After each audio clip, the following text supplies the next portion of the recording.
Welcome to another episode of It Was All a Dream with me, Daniel Ewing. I have a very special, funny, entertaining guest today. A long-time friend of the family, kind of like a big brother to me, man. Been knowing this guy since I was 6, 7, 8 years old. He's the co-host of the Yolanda Adams Morning Show. He's a long-time comedy comedian and a professor at TSU, Texas Southern University. Please help me welcome my family, Marcus D Wiley. What up, DU? What's up, bro? How you been? I'm good. You all right? Man, you know, I'm hanging and maintaining. Like you said, I'm hanging and maintaining, man. That's it. Hanging and maintaining. That's all we can do right now. Man, just protocol based on everything that's going on. Just how are you and the family right now? We all hanging in there. We doing good. I think had I been married under 10 years, we'd be in trouble. I'm just saying, we would be in trouble. I feel you. We about to hit 10 years this month coming up, so I understand. I feel you. Yeah. Congratulations on that. But appreciate it. I think I'm older, so I have a little bit more patience and a little bit more, tolerance and stuff. And so, yeah, we good. Just wish we could do something with these kids. You and me both. Man. But you got a preteen though, so he cool. Yeah, he 12, but he 12 and lazy. I mean, he lazy. He don't want to do nothing but play video games and eat noodles. And he's staying out the way though. Yeah, he out the way, but that make me nervous because when I don't hear from him, I got to go upstairs and make sure he ain't running the drug lord or something off my second floor. Really, man. Nah. Chase good, man. He good. How's that? Speaking of your son, Chase, how y'all doing the AAU thing with his basketball situation? So I have him on a workout regimen. He work out 3 30-minute sessions a day is what I have him doing. Just to keep him keep him fluid and whatnot. They tried to come back, but then once they mandated we're about to shut down again, then they kind of pulled back. Once the numbers had spiked up, they pulled back. And so I don't know. I think this year for AAU probably over for them, right. At least for the team that he played for. Right. Yeah. Yeah, that whole thing is, man, it's like you said, I know situations where they had a tournament last weekend that I think went fairly well here in Houston, went pretty well. They're trying to follow the protocols as best as possible. But with the numbers going up in our state specifically, one of the states is the numbers spike way up. I don't know how that's going to, I don't know how these youth sports going to continue to try to keep this stuff going, man. It's for sure. I know it's tough, because that's a big part of that's a big part of the youth and American culture, like sports and youth sports, and it's a money maker. I get it, but at the same time, and you risking and putting a lot of people's lives and health in danger, especially if it's not done right. Yeah, exactly. So a lot of the parents on our team, they were just like, "Hey, man, I ain't bringing my child." So, yeah, I mean, it's no right or wrong to it. Some parents and some kids feel like, hey, man, like it's my opportunity. I'm missing out, and then you have some parents who are like, look, it ain't that serious right now. I'd rather, we can take this summer off and, and we still good. But I feel bad for like the older kids, like a junior in college, in high school, guy who this is his last summer to prove, or her last summer to prove that, hey, I need a scholarship. I don't have anything right now. So I feel sorry for those kids and the 20 kids who had to miss out on all these memorable moments. That's who the kids I really feel sorry for. The younger kids, you have time to catch up. They have time. You got time to catch up and make up for what's going to be missed from this past summer and, whatever else you might have to miss going forward the next couple of months or, to a year. Yeah. But man, like Appreciate you joining me, man. Really do appreciate you taking time out. Just want to dive into your story, man. Let people know.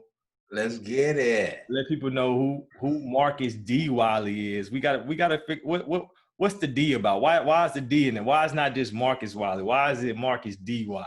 So when I was signing checks, and there were very few in the beginning, I was signed M.D. Wiley. Okay. Right? That was my thing, M.D. Wiley. But I didn't want to go by M.D. Wiley on stage. So I just said I wanted to be Marcus, and I'm going to use my D, my middle initial, Wiley. At the time, Ricky Smiley was already out. So it was like Ricky Smiley, Marcus Wiley. So I wanted to be Marcus D. Wiley just to give it a little thing.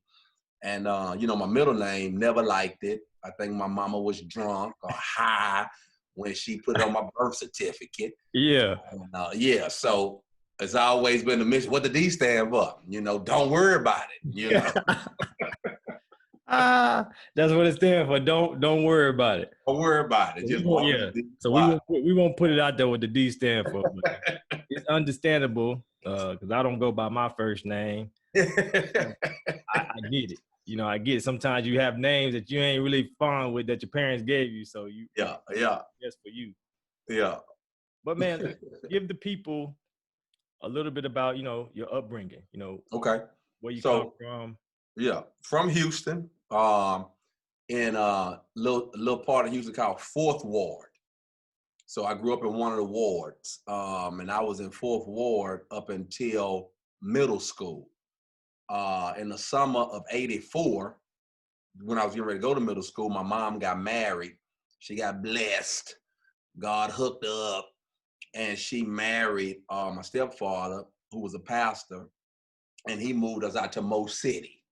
Moved us out to Missouri City. And at that time, Mo City was the new little thing, where black folk was kind of coming up or whatnot. And we get in Mo City, and I attend Missouri City Middle School. We called it junior high back in the day. And then I went to Willow Ridge High, the Ridge. Right. And so, life was good. I played pretty much every sport coming up.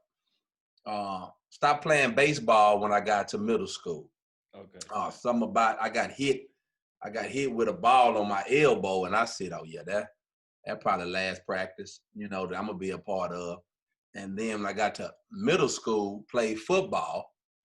I was good, but I broke my wrist. What position? Wide receiver? Watch this, Daniel. Play receiver on offense, but middle linebacker on defense. You wasn't laying no hat, Wiley. I wasn't at all. But my coach was a genius. He said, because I said, man, I want to be in a secondary. He said, nah, you one of the faster guys on the team, and I want to put you there because you're going to be in the way every time. Like, I'm always be in the play. But I was getting run over. Like, I was getting trucked. But but he was right. Play down. Yeah. I was there. I was getting murdered. And so, when I broke my wrist, then I was like, ooh, and then guys started getting bigger. Like, I graduated at 5'7", 5'8". Now I'm in middle school, and guys was getting bigger, hitting, talking about this how I eat. I'm thinking, this how you eat. My mama still feed me. I mean, this how I eat. They started taking it serious, and I was like, yeah, that wasn't for me. So I played basketball, 7th grade, 8th grade, 18, that's crucial to know. Played ball, and then went to the Ridge, and then I played basketball up until my senior year. Mm-hmm. But my freshman year, one of my good friends, he was an athletic trainer at Willow Ridge. Introduced me to this coach named Coach Var. I mean, all these folk, but introduced me to Var, and Var said, hey, if you stay with me, I can get you an athletic trainer scholarship. Right.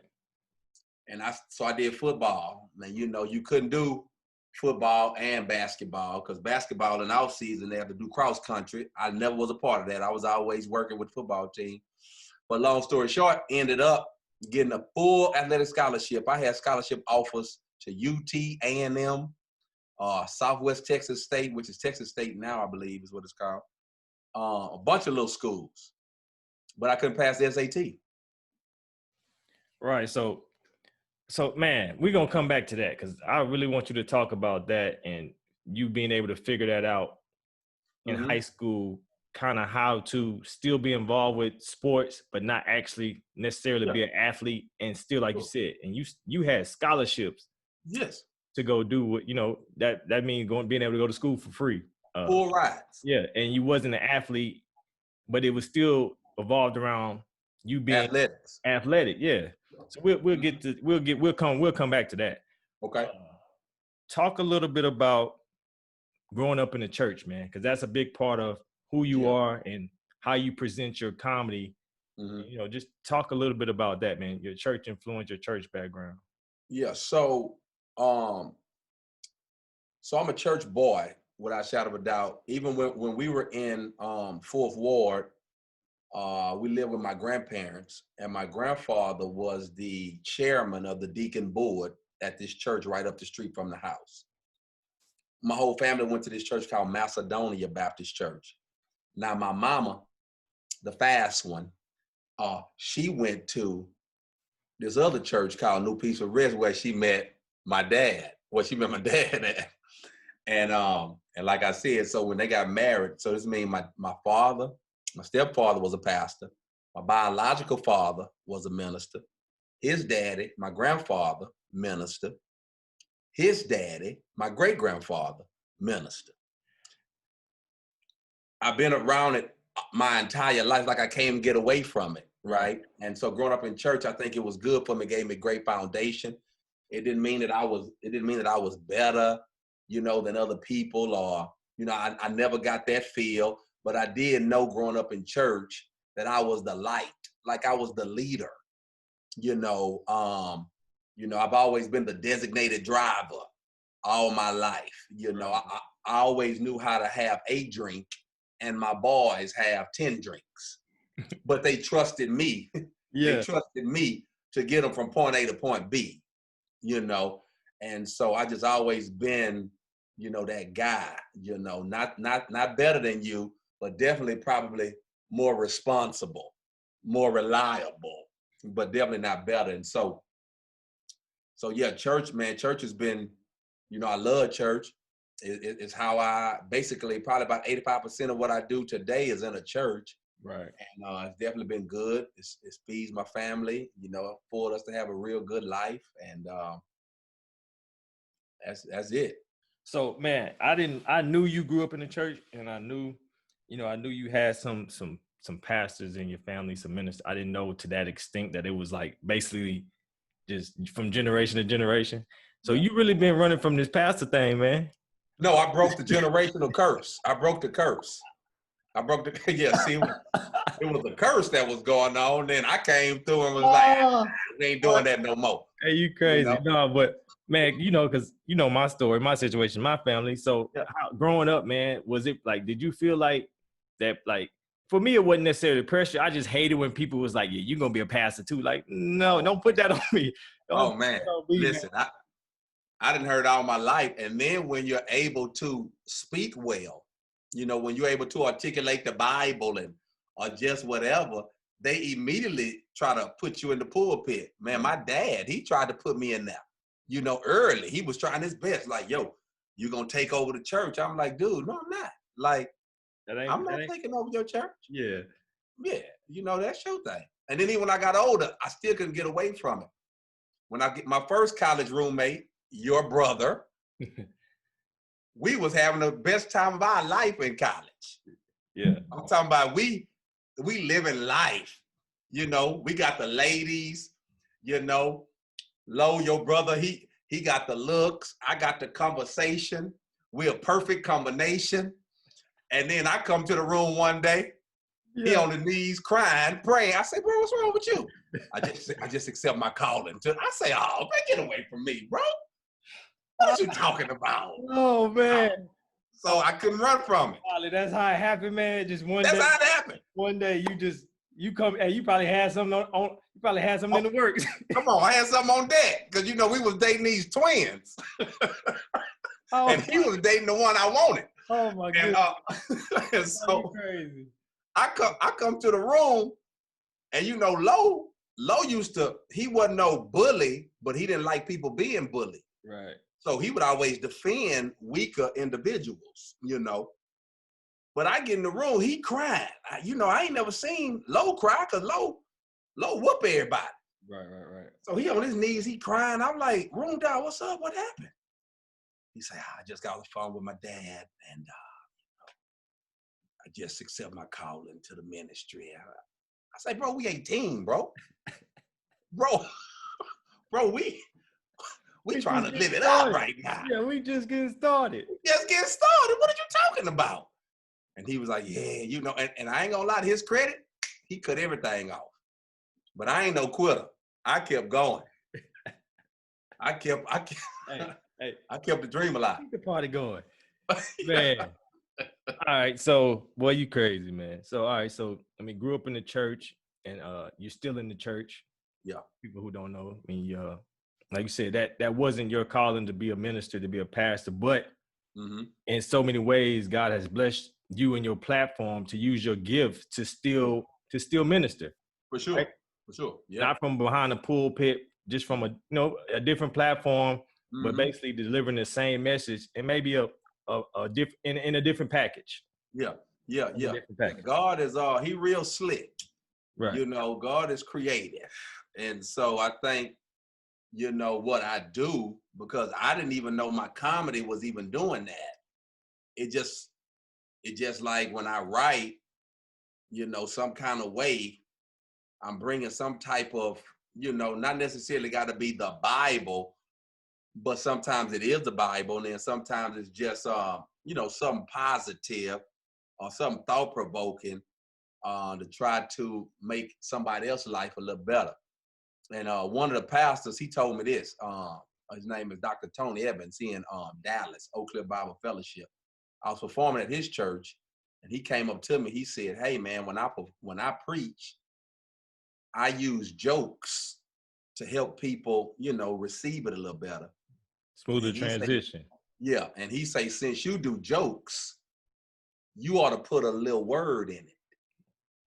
And so that's how, okay, it kind of came about. Yeah. Right. No, that's good, man. That's good. So going back to the childhood thing, you grew up in the church, originally from 4th Ward, moved to Mo City, Brown Middle School, did the whole Mo City Middle School, went to the Ridge, was involved in athletics, but you kind of figured out, hey, man, all right, I'm good, but I'm not. Yeah, I ain't that dude. So how can I want to be involved in sports. How can I stay around it? Link up with Coach Vera, we tell you about how to be an athletic trainer, and you decide, hey, all right, that sounds like something I can do. So talk a little bit more about that. You become the athletic trainer. Yeah. So when I became an athletic trainer, Daniel, you got to remember at this time, this was considered the water boy. Okay. Perspective. This was perspective. This was like, this the water boy or the towel boy or whatever. And now when I get out there, because you have to do it for the football team, and then you branch out to all trainers do football, and then you branch out to your individual sport. Okay. And so when I was out there, I was like, man, I ain't, I'm normally playing, so this is new. But Coach Var, he made being an athletic trainer so live. He said, listen, the average athlete across the board is going to play probably 4 or 5 years. He's talking about just the average athlete, not your main ones. He's talking about your average one. They're going to play about 4 or 5 years. He said athletic trainer is going to be 40 years. True. He said an athletic trainer will make 6 figures for 40 years. And, he was real smart mouth. He was real flippant with the mouth. So he'll say, only way you mess that up is if you got a terrible crack problem. Like he'll say something real thrown at you. Watch this. He said, being an athletic trainer, you get all the perks the athlete get without going through all the hard work. He say all the paraphernalia they get, you get. When we win state rings, whatever, you get. Females, you get. He sold it to me so live. I went, okay. Yeah, I mean. Then on top of that, he said he was gonna give me a scholarship. You know, he make sure I get a scholarship. And so, man, I enjoy being an athletic trainer because one, you get to hang around the sport that you love or whatever. You still be active around it. Then you with your partners. You know, all my boys played. Right. So, you know, you still in the mix with them. And then I don't have that wear and tear on my body. Get your Letterman jacket and everything. I got my Letterman jacket my sophomore year. I was live. All right, so you doing the athletic training thing. You still, you know, you like you said, all your friends, all your partners, they on the field or they on the court or whatever the case may be. Mm-hmm. You at the point where you're trying to figure out, all right, man, what school I'm gonna go to. Yeah. You got these scholarship offers from some great choices. Some good choices. But you can't pass the SAT. Can't pass the SAT. Talk about how that led to you having to take the JUCO route. So, first of all, I'm smart. Let me clear that out. I'm smart. But somebody told me on that SAT, hey, if you don't know it, don't answer it. Like, just leave it blank. And so I left a lot of them blank. They was like, you know, don't guess. Just only do the ones you know. So, D, the first time I took the SAT, I made a 600. People were saying, dang, you get 200 for putting your name on it. You know, folk will make you feel like you're just stupid. Yeah. I was like, what? So I took it again, and I made a 660. And except those scholarships from A&M and UT, I needed to make a 900. I had to make a 9, at least. Yeah. A 9. And so my coach, he was like, well, man, try the ACT. And in my day, you had to make, I think, an 18. You had to make a 720 on SAT in my time. And you had to make an 18 on the ACT. And I took it and I made a 16. And so this is why I credit Coach Vara, because he could have said, hey, I got you some scholarship offers. I did my job. Right. And you know, hey, bro, you didn't pass. But he ain't stopped right there. So he drove me to 2 JUCOs, Panola College. It was in Carthage, Texas. And he drove me to Angelina Community College, which is in Lufkin, Texas. He drove with his own gas, fed me the whole 9. And he took me there. And Angelina had offered me, watch this, D, a dual scholarship. Oh, okay. Basketball / trainer. Really? Because when I went on my visits at Panola and Angelina, I scrimmaged with the team. So the coach was like, oh, snap, like, I might need to sign this kid to an athletic scholarship for real. Because even in high school, even though I did not play my senior year, I played up to my senior year. I played every day at practice. I was still playing in the varsity camps, you know, in the summer. I just, you know, Willow Ridge, we loaded. I mean, it ain't like I wasn't no special player, but, you know, I was able to play, you know. And so, yeah, I get the dual scholarship. And at Angelina, you know, get the ball in. And, you know, I was like, man, you know, I really can. I think I can play. But I like the fact that they would say the trainer is good. Like, that sounded good to me. Like, yeah. Yo, the trainer is live. And so, I don't know. I was just like, yeah, I'm cool being the trainer. Like, and you know, I practice every day. I would wrap them up, tape ankles in my uniform, and then go out there and do work. Oh wow. Yeah. I did not know, bro. You was like a walk-on on the team also. I was like a walk-on. I did not know that. That is new for me. I did not know that. Now, no. Well, you guys who don't know, who haven't put it together, like I said, I've been knowing Wiley since I was like 7, 8 years old.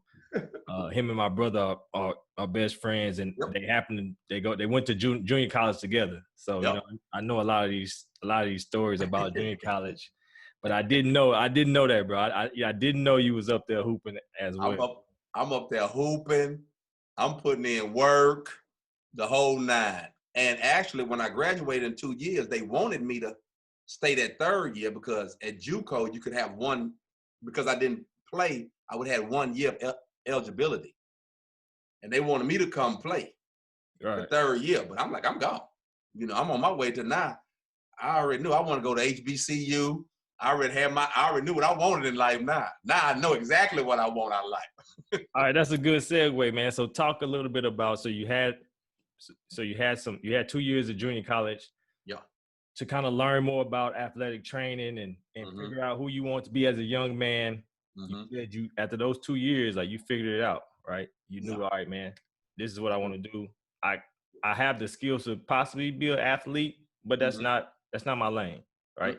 I know what I want to do, and I want to go in that direction. I don't want to take no unnecessary breaks. So you say you want to go to HBCU. What were your options besides Texas Southern? Okay, so this is how it happened.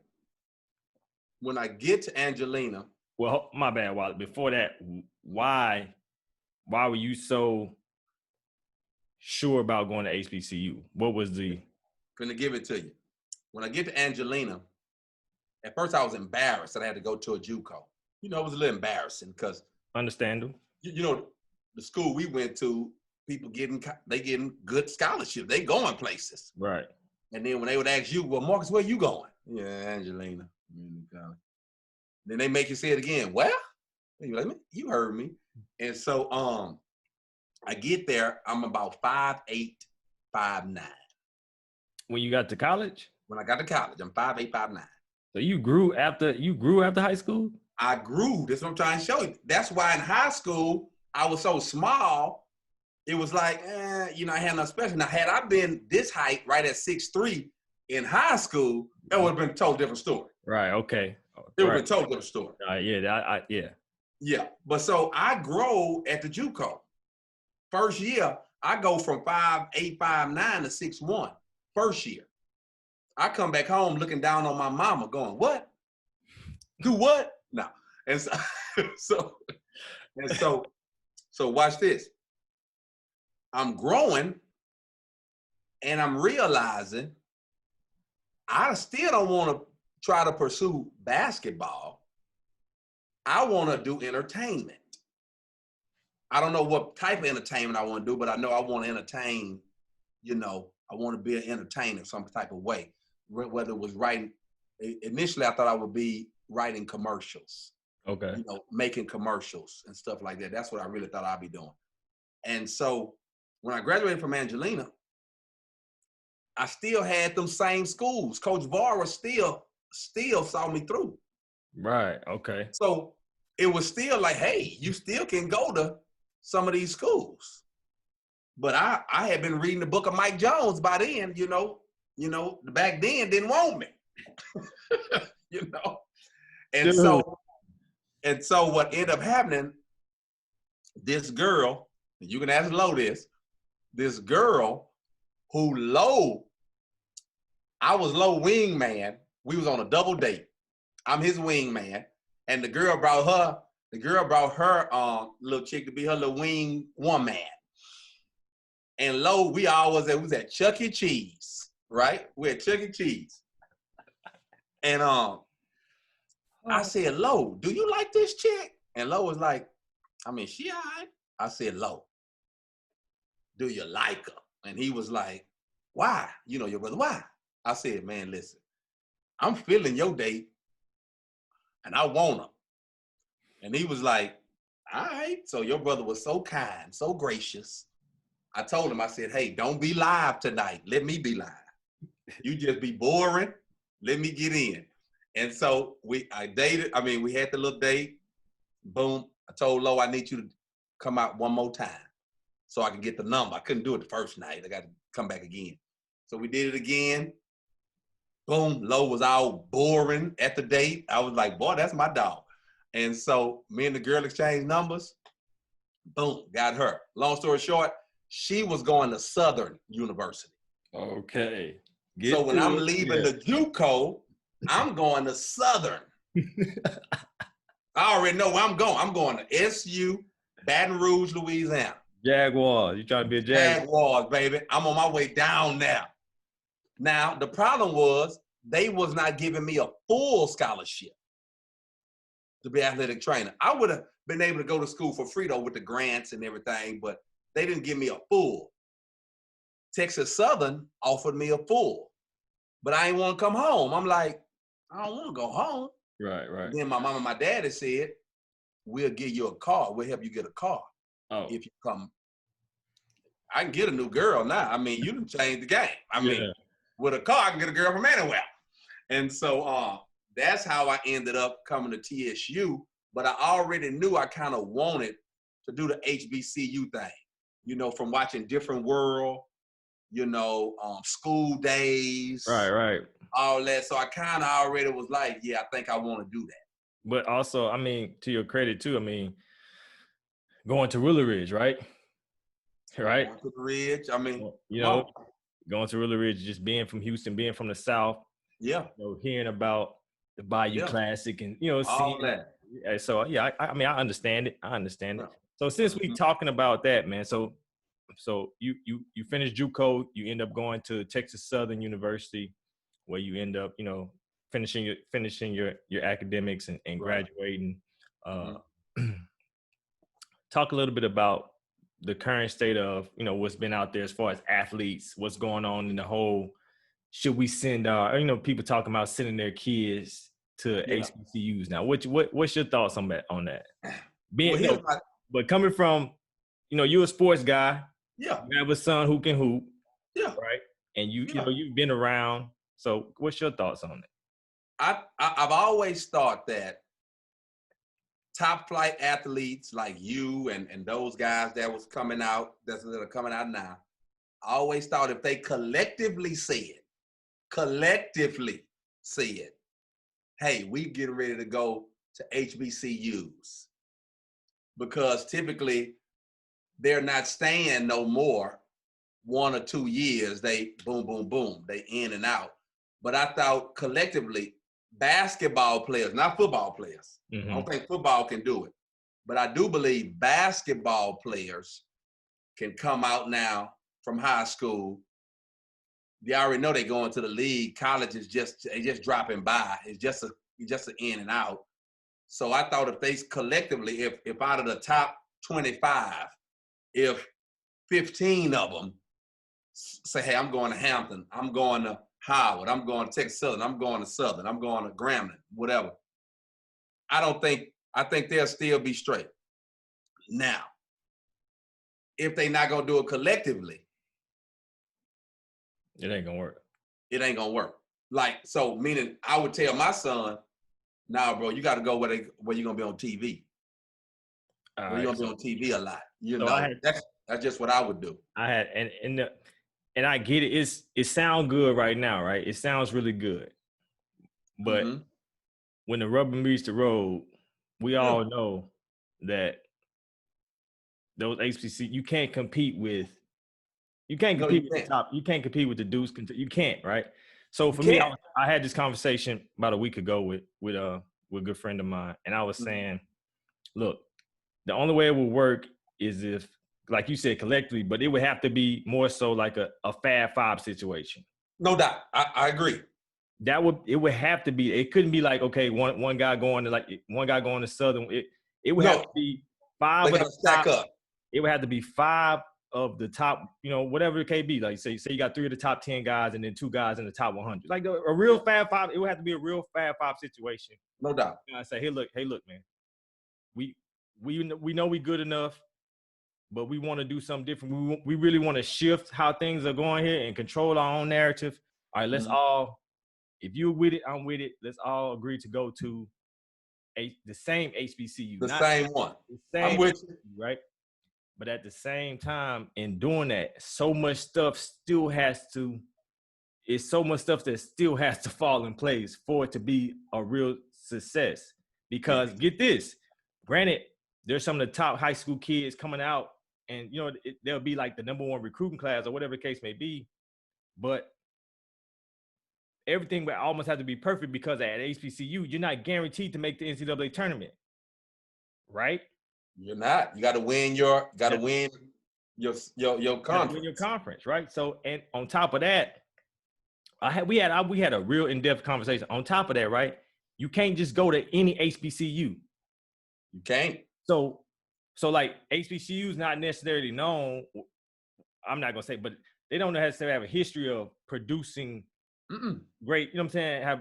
So you're right. On the basketball side, football is a little different. On the basketball side, no, you're right. One particular HBCU that's like, okay, they've had 10 guys over the history of. You know what I'm saying? It's not. So them picking the right HBCU would also be a determining factor of how successful that is, right? Yeah. So for me, I was like, well, if it happened within the next couple of years, if kids really decide the HBCU, I think that they would really have to do it at, would be North Carolina Central. You think that? Look at it though. Think about this. Where's North Carolina Central at? By Duke and Chapel Hill. It's in the heart of the ACC, right? Tobacco Road, 5 minutes from Duke University. Right. 15 minutes from Carolina. You got AC State, 30 minutes up the, you know what I'm saying? That makes sense. It makes sense. You talking for attracting and media attention. They're gonna already be at Duke and Carolina. And right. Then you have this, okay, we have this side story of we got 5 of the best top 100 kids at this school down the street. We gotta go see what, you know what I'm saying? I'm with you. That makes sense. You know what I'm saying? It makes sense. As opposed to saying, are you gonna do it from a historical, like popular historical, like Morehouse or something? Yeah, you know what I'm saying? But Central make better sense. You know what I'm saying? So if you did it, you have to really do it from a, like, all right, we're gonna do it from the best historical standpoint, or are we gonna do it from the best chances of the best HBCU that has the best chances for basket? You know what I'm saying? Because that's what you really trying to shine a light on. Okay, we can still go to a HBCU and do it for our people, but at the same time compete on an athletic level to let y'all know, like, we don't have to go to the whatever the case may be. But that's just my thought. I would say if it's going to be done, it would have to be a Fab Five situation. No, I like that, and I think you're right. I think you're right. I think they all, especially the first go round, they all gonna have to go to the same school. They all have to go to the same school because you're right. There's no guarantee. Yeah, no guarantee that you're gonna make tournament just because you can have a good record and lose your tournament. Yeah, and it's a wrap. And it's a wrap for you. At the same time, you got to think about too the politics of things, right? If these kids did that, these big time schools and universities are gonna be pissed. Oh yeah, they're gonna mind you. Just the fact that you had this great recruiting class, a lot of these schools, in my mind, I'm thinking, are gonna be like, no, we're not gonna give y'all this game because we're not gonna give y'all that game no more, right? We're not gonna give you the game on the schedules for y'all to, you know what I'm saying, to show us up. Nah, y'all gonna have to find out another way to get that. You know what I'm saying? So your typical, like, okay, Duke plays Central every now, you know what I'm saying? So just say, and I'm just using them as an example, but schools give these HBCUs a chance to be on their schedule, you know, every other year, whatever the case may be. Yeah. I'm looking at it like, all right, from a political business standpoint, these, you know, the ADs and the presidents of the university, like, no, we're not playing. We're not playing. We got that's like U of H. U of H won't even play TSU. That's what I'm saying. We got everything to lose. We're not giving them that platform. No, not after they done did what they done did. No, and so, like I said, a lot of stuff will really have to fall in place for the situation to work. True. It will. But I just think that it can work in basketball. Right. Not in football. Yeah, I think people are just primarily speaking from a basketball standpoint. From basketball, yeah. From that athletic standpoint, man, sending our better kids, trying to, you know, start promoting, getting kids to think about maybe going to HBCUs. But like I said, that's tough, man. That's tough trying to tell a kid who's been watching certain schools for so long and dreaming of going, and you got this opportunity now. Like you got they knocking down your door. Yeah. You are a guy and say, okay, I'm not gonna go to this top school. I'm not gonna go to this top school. And like I said, you might, and you could be good, but a lot of kids go to college at these top schools and it don't work. So you know what I'm saying? Yeah. If it don't work, like it's really gonna be gonna be tough. They gotta play well, right? Because you're not gonna get the benefit of doubt playing in your conference and dominating. Because everybody gonna say what you supposed, like y'all got, you know what I'm saying? Y'all got this big, great recruiting class. Y'all supposed to. So you're gonna have to get some non-conference games and play well and win, and then hopefully be in a tournament and people see you at that platform and play well. Yeah. But man, I wanted to get your opinion on that. Yeah. Now TSU, Texas Southern University, they play road games the entire before they get to conference. Yeah, I know. My nephew went to, I know. Yeah. Even was in there. Yeah. So they play a stacked schedule, but like you said, if it was from top athletes on that team, they wouldn't get that. They wouldn't get them games. Yeah, right. Now, granted, they might, you have some. They might get a few. You know what I'm saying? But they wouldn't get like you said, TSU. They non-conference schedule is all away from home, all non-conference. Right. And this year they had a really good non-conference schedule. They played some really big teams. They played Oregon. Yeah. Oh yeah, they played some teams. Like you know what I'm saying? So, but Illinois. If that situation was to occur, a lot of them, like you said, a lot of them schools now are looking like, nah, we got everything to lose. Yeah. Nah, I'll pass. I'll pass. Yeah. All right, so getting back to you, man. Now you said you getting ready to, you're leaving Angelina Junior College. Yep. Trying to figure out where you're gonna go. What four-year university you're gonna go to now. You was chasing this young woman who was going to Southern. Yes. That wasn't gonna work because they was only giving you a partial scholarship. Mm-hmm. Moms and dads threw a wrench in your plan. Like, look, we'll give you a car. Help you get a car. We give you a whip. You come on home. You know what I'm saying? So you end up at TSU, but at this time, you want to do comedy. You're not necessarily sure what type of entertainment, but you want to do comedy. No doubt. Had that been something that just developed over the years, or like as a kid, like you always been silly, you always been, you know what I'm saying, you always been witty and the class clown? Yeah. So I've always been the little funny guy, always. Never thought about being a comedian though. Just was, just a little funny guy. Hosted everything. I'm talking about middle school, high school, all throughout college. Hosted all shows, step shows, homecoming concerts, everything. Matter of fact, this is how I would make money. You've been prepping for this for a long time and didn't even know it. Because the school would call me, like they would go after like a Seth entertainer for a homecoming show to host it. And they'll be like, man, Seth want 10 grand. And they're like, oh, we don't have that. And then somebody be like, well, just call Marcus and give him $500 and have him host it. Right. And 500 college dollars. That's a lot of money back then. That's a lot of money. I'm rich. And so when they call me, I was like, oh yeah, I'll do it. And so I would always put together a little something, plus I'm from the area, I'm from the school, so I know all the things to say, people to talk about, all that. And did that all the way through college, and then I graduated from college, and I went from the graduation line to the unemployment line, and couldn't get a job. Which is typical. Yeah, but you don't know that till it happened. Like you don't know, like, okay, I got a degree. You think because they done told you to go to college, get a degree. Get the degree to get a job. Right. You think that ain't how it works. No, I'm thinking they're gonna be at the bottom of the graduation stage. Like, hey, here go a job, man. Nah.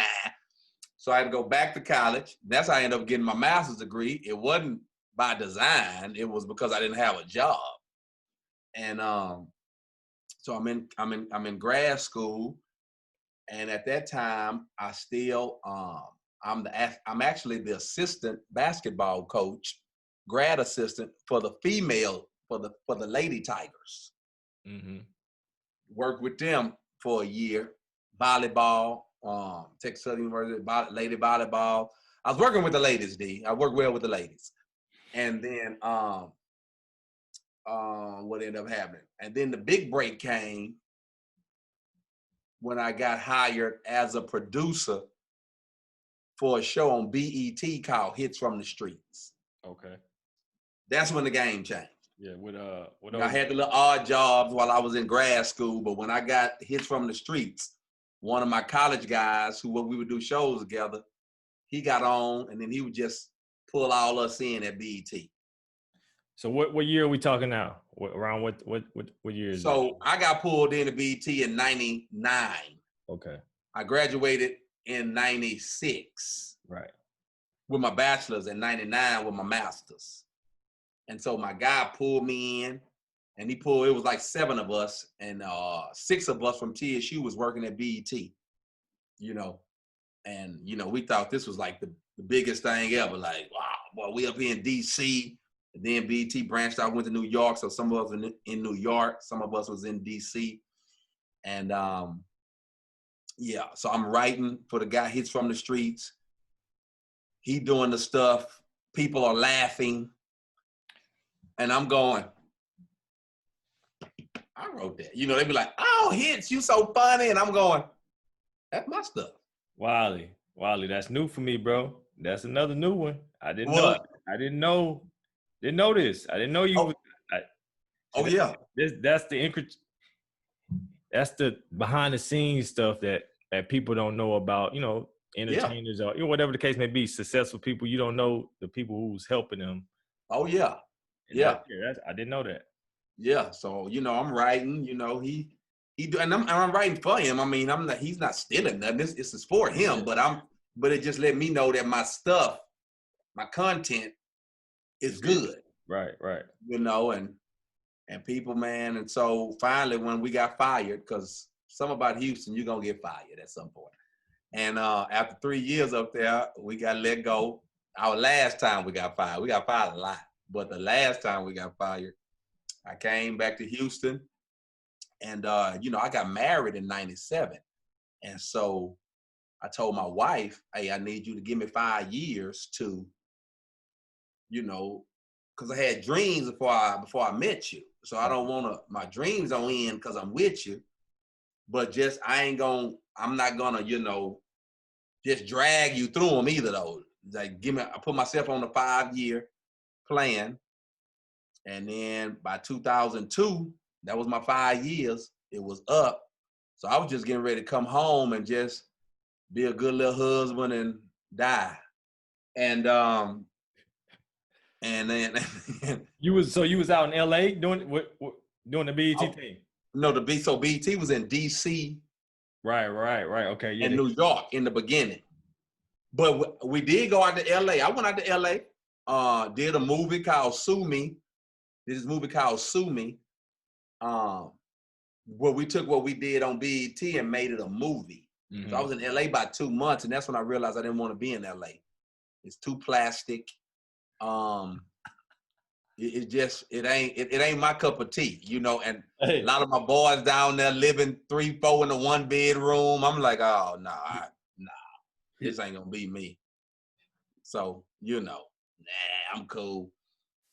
And so when I got back to Houston, just so happened, we at this church, we over at the church, Higher D.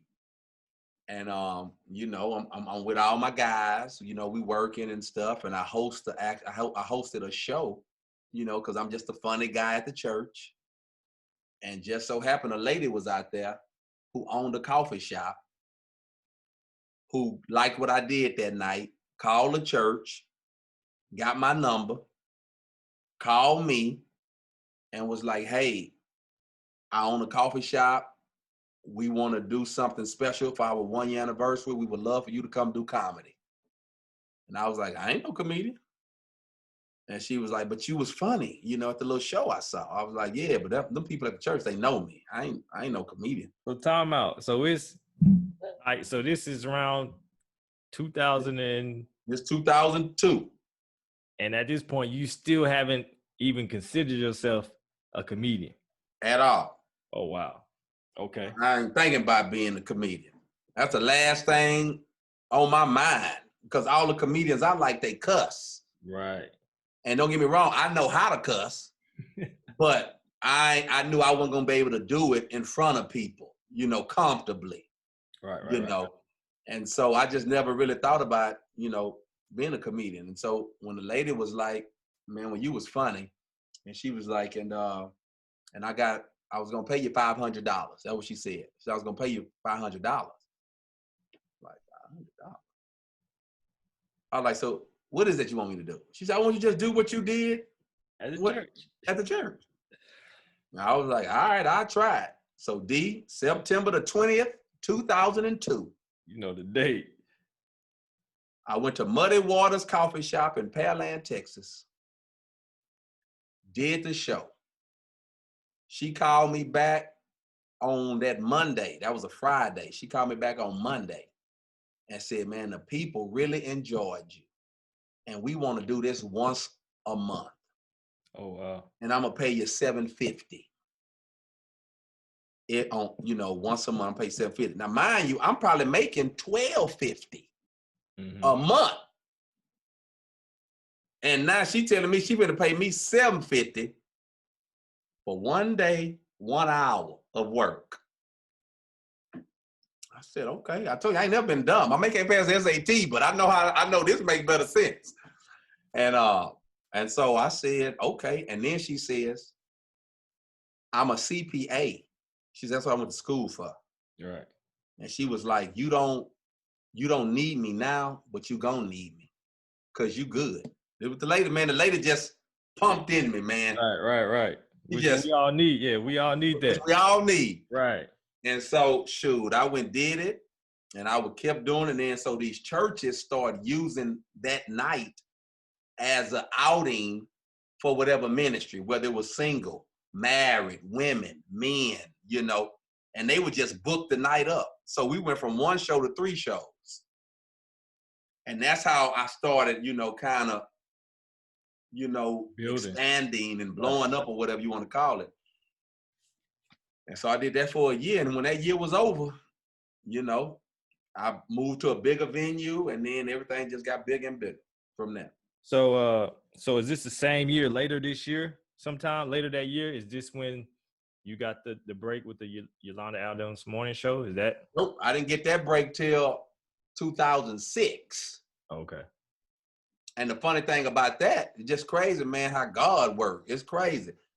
I was doing a show where they were honoring Yolanda Adams, right? Right. I have no idea about the Yolanda Adams Morning Show. I don't know nothing about the show. I'm doing my thing. Yolanda's laughing like I am the coldest comedian in the history of comedy. Right. And everybody else in there was all stiff and tight because it was one of them tied up events. Yolanda over there just, So after the show, she was like, dude, you funny. I was like, appreciate it. And that was it. So next thing you know, in Houston, they got a gospel FM station that's getting ready to come. I get my little stuff together. I got me a show. I take it up there. They don't even want to hear it. They ain't even listen to it. Lady told me, get out of here. Like, we ain't got to hear it. Don't worry. I was so mad. And then next thing I know, a couple of months later, Yolanda called. She got my number through Funky Larry, all that whoop-de-whoop, because she was like, yo, I saw this dude who was really funny. I would love for him to be on this show. And, man, she reached out. I went up there, auditioned. She told me I got the job.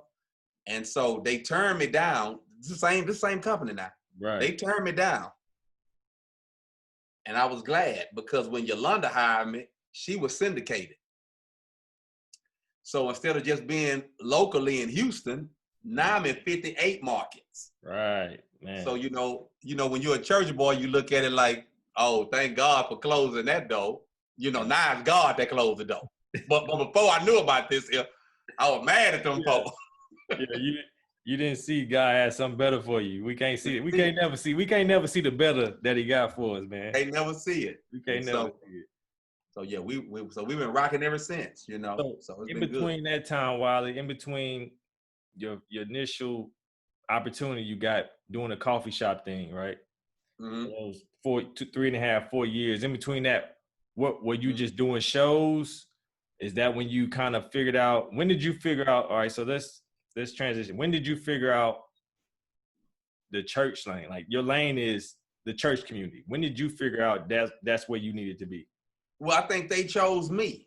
Like I say, so when I was at the coffee shop, they was just coming in because the lady rules at the coffee shop was no cussing, no vulgarities. You know, she don't want you offending anybody. So it make your material real bland. Mm-hmm. But I found ways because I never wanted to be corny, even though I'm clean and even though I'm doing it in church for church folk.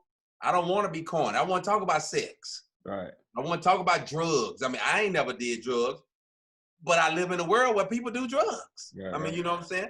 My partners, they still smoke weed. You know, all that. So I don't want to act like I'm oblivious. Right. You want to talk about the realities of the real world. Of the real world, you know, what's going on. You know, I want to talk about infidelity. I want to talk about all this here. I'm not blind. I'm married. I ain't blind. I see these guys out here naked at HEB. Right. I mean, you know what I'm saying? So we're Christians, but we also human. Yeah. So I had to find creative ways to, you know, still get that out, you know, without offending people or without making folks feel uncomfortable.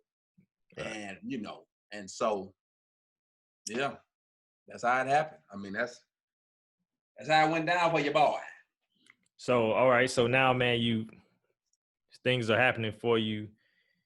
You get the opportunity to be on the Yolanda Adams Morning Show. Where do things go from there? Like how impactful and how big is that for you how big is that for you as a comedian? But first of all, are you considering yourself a comedian at this point? Are you still like, I'm just the guy that can tell, you know what I'm saying? I'm just a funny guy. Oh no, I'm a comedian. When them checks start coming in, I'm a comedian. Okay. And, yeah. So I was well aware of what I was at that point. All right. So by 2006, you were officially a comedian. Oh yeah. I started tracking my money, how much money I was making, I think in 2004. So that's when I would consider like, oh, so around 2004 was when I was like, you know, telling my wife, hey, it's a future in this, you know, like, and I'm just getting this and I don't even know how to work it yet. Like, I don't even know what to do. This stuff has just been coming. But wait till I structure up, get my business plan together. The way you learn how to get booked and everything. And so once I started doing that, you know, it was on and popping. And, you know, the folk, that's what they call, they want a comedian, you know. So, and don't get me wrong, I still do the clubs. I'm still doing clubs. I'm still doing colleges. You know, I'm doing everything. Mm-hmm. It's just the bulk is church. Right, and the church, watch this, and the church pay better. The church pay better, and I ain't got to haggle for my money. Right. I ain't dealing with no promoters. Yeah, you ain't got to chase down the promoter, janky promoters. Yeah. Janky promoters, I ain't got to do none of that, you know. I thank God for the church people who pay tithes and offering, because that's what's coming my way. Right. So, Wiley, man, you being an entertainer, because that's what you are, a comedian who's well established now. You've been doing this for almost 20 years. Yep. Talk a little bit about, if you can, to a certain degree, how has the pandemic affected you as an entertainer, your business, you know, and your, you know, your way of living? It has definitely, I ain't gonna say it has destroyed, but it has slowed down immensely, dramatically, because I was not set up for stuff like this prior to the pandemic. Right. I wasn't big on social media. That really wasn't my thing. You know, don't get me wrong. I was aware of it, but it just wasn't my pocket. And the pandemic has now made me have to get on it, do some things just to not only stay relevant, but to let folk know, hey, I'm still out here. Hey, don't forget about me. You know, because I've always wanted like the fortune. I wasn't really tripping about the fame. But the new way now is more fame oriented. And you know, not that they can't have fortune because they're getting that as well. Yeah. But everything is about how many likes and followers, and if you know, well known, do you have a blue check, and you know, all that. And you know, and I see people with all that, and you know, and kudos to them, you know, for doing what they needed to do. Mm-hmm. But a lot of them, D, and this is not a hate or a shade, they don't be done. Like I got this joke called "You hot, but you not done," and that's what I see a lot on the social media. And not saying that they will never be done, because it's once upon a time I was hot and not done. But now, you know, with social media, they just kind of, it's like you watch people get better, if, you know, via social media. But when I was coming up, you couldn't even hit the stage until you was good. Right. You know, and so, you know, the pandemic has made me get, you know, trying to start a podcast, trying to now learn how to make money without having to be on stage all the time, because the stage was my money. Mm-hmm. And you got other guys now, you know, they podcast and they're getting paid through YouTube and all that. So I've been learning all of that since we've been down with the pandemic. Right. So it's forced you to expand. Yes. Kind of expand your brand. Yes. You know, expand your business savvy, and not just you, but a lot of people have been forced to figure out different ways to be creative and innovative and try to stay productive and relevant. So I mean, I understand it. Like myself, you know, I'm transitioning and trying to figure out ways, you know, to present myself while sports is not happening, right? Yes. So how can I do that? Well, you know, like yourself, I'm start this podcast. Yeah. You know, and see how that goes for me. Just to stay in the, you know, just to stay busy for one. For sure. Busy and and it's practice. It's also practice. You know, practice what I'm trying to do. So, man, I get it, man. I definitely get it. Man. So before we wrap up, Wiley, anything like what you got in the works? You just mentioned your podcast. Well, if you can share with the people. What's the potential name or the name of the podcast? Yeah. So my podcast is called Designated Driver. And like that's what I've been all my life.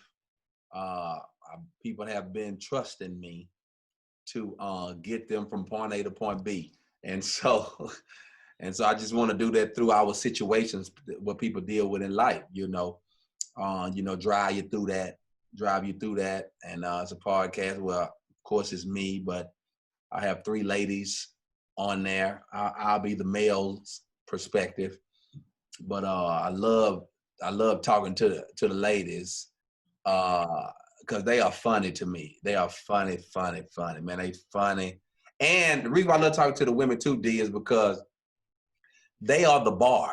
Women are the measuring tool. Like it's like they the bar. And they have some great questions and some great concerns and a bunch of issues and problems, and you know, and I just love being able to talk to them about it. You know, they be tripping, man, about their husband expect them to cook every day. Okay. You know, just all type of issues that I like to be able to drive folk through and, you know, see what we get. So working on the podcast. Wrote a brand new set called Stuck in My Ways. I was able to write that during the pandemic. Stuck in My Ways is basically, it is becoming soon. It's about why I did not why I did not grasp this new way, social media and all that. Because I'm stuck in my ways. Not stuck as in a negative, stuck as in I wish I could change, but I'm just stuck. Yeah, you just can't. You know what I'm saying? I ain't being hard, like I'm these my ways, I ain't changed. No. I'm literally stuck. Because the new ways, it go against everything how I was raised. It go against stuff. Like I wasn't raised to brag. Right. You know, but social media make you brag. It almost like you gotta let folk know, you know, I wasn't raised that way, you know.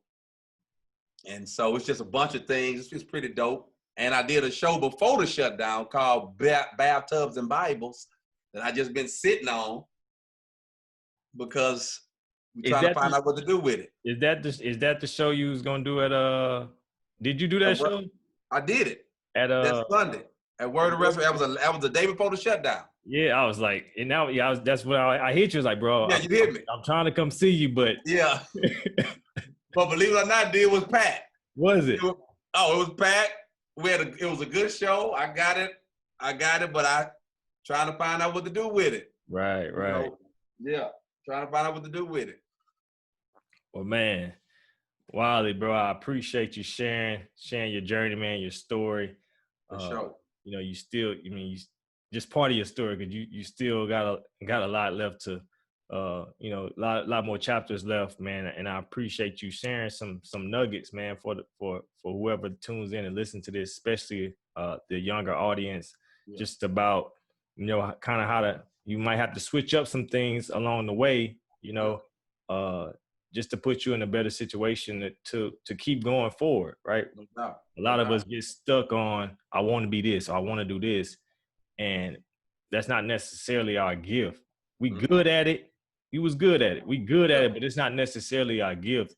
And that kind of can hinder us from making the better decisions, because we're so, like you said, stuck in, I want to be this athlete, or, you know, that's my only way to be able to be productive or to make it to a certain level. And so I'm glad you was able to share that about how you once was an athlete. You was good at it, but you understood, like, you know, at the current circumstances, this is not what's going to continue to take me further. So how can I stay involved in it? Yeah. But still, you know what I'm saying? And do something different. And so just trying to be a mentor to kids and different people, but more so kids, but just let them know, like, look, it's cool to have a dream, right? To be an athlete, or, you know, or to want to go D1. That's cool. Everybody's not going to be a professional athlete, and everybody's not going to be the star player at D1. Can you use the gifts that you have to get you to D1, or get you a scholarship? Let's just stop saying D1. To get you a free scholarship to go to college and figure out, like you did. You got to college and was able to figure out, all right, I know what I want to do. And that's what it's all about. Can you figure out different ways? Because there's different avenues to be involved but just to be involved in sports and not be on the field or the court. Right. Be a coach. Yeah. You can be a trainer. Right. You can be you can be the strength coach. Information. Yeah, you can be, you know what I'm saying? You can be a media guy. Yeah, it's so much stuff. You could be the announcer. You could be a referee. Like, it's so much, you could be an agent. Like, it's so much stuff that we got to be better at teaching these kids about, more so the athletes, about, look, okay, think about different ways that you can still be involved if you don't, you know what I'm saying? If athletics is not, you know, if you're not really good enough to continue at the highest level, how can you still be involved? So man, I'm glad you was able to share that. I learned some new stuff, bro. I didn't know you was on the hoop squad. I didn't know you was on the hoop squad, man. So that's low. Yeah, So man, I learned some. I appreciate you giving me some time, man. I really do. Say hello to the family for me, man. Y'all take care. For sure. You do the same. I'll talk to you. I appreciate it. All right.